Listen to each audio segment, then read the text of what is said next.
You hope to see your child laughing and enjoying life, but what can you do when your child is gasping for air? The Martins are no strangers to asthma attacks. Both of their boys have asthma, and for the most part can keep it under control, but one night was not like the others. Their youngest son, Spencer, was struggling to breathe, and his brother knew this wasn't a normal attack. And I was able to hear him breathing and wheezing and stuff, and so it like woke me up almost immediately. I was just like having a very hard time breathing. I was like that.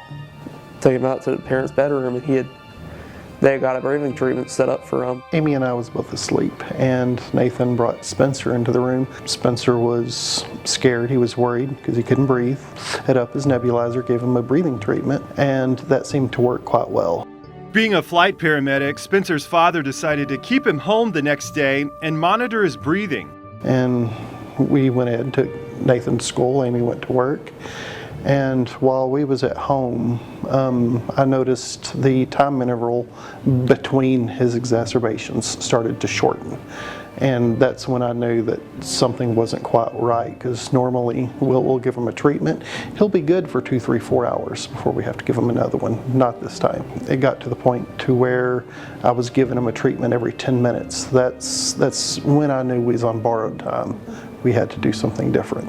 At that point, I called Dr. Teagle's office. Dr. Teagle said, bring him over immediately. I went and picked up his older brother, and we drove over to Abilene. There are smaller hospitals in between Haskell and Hendrick. However, I don't feel that they would have been able to provide the care as far as the pediatric side to handle Spencer properly.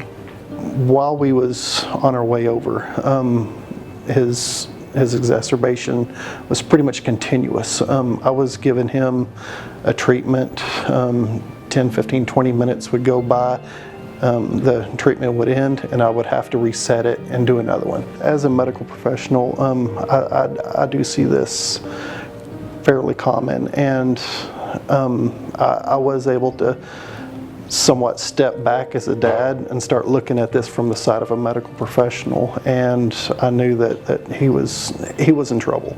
It's gut-wrenching knowing that your child is in trouble and there's very little that you can do for him. As we got him in to see Dr. Teagle admitted him from his office. We were a straight shot in. There wasn't any paperwork we had to deal with. The PICU nurses did an amazing job with him. They started an IV on him.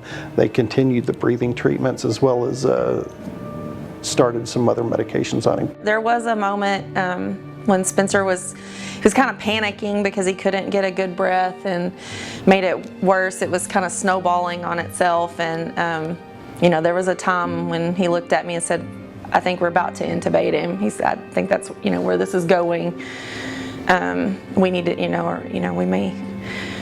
So it just was, and I think that was the scariest part for me when I saw him kind of get to that point, because I know he knows what he's talking about. But fortunately, they tried a couple more things and got him past that point where he that wasn't necessary. Now Spencer's made a full recovery and is back to doing what he loves. His parents happy they could take him to Hendrick Children's Hospital, where he received quality care while staying close to home. I'm ecstatic that the Children's Miracle Network and the pediatric unit here at Hendrick is here, because if not, we would either have to go to Lubbock or the Metroplex. To be displaced like all the way at the Metroplex or in Lubbock and kind of be alone and isolated, that would be much worse.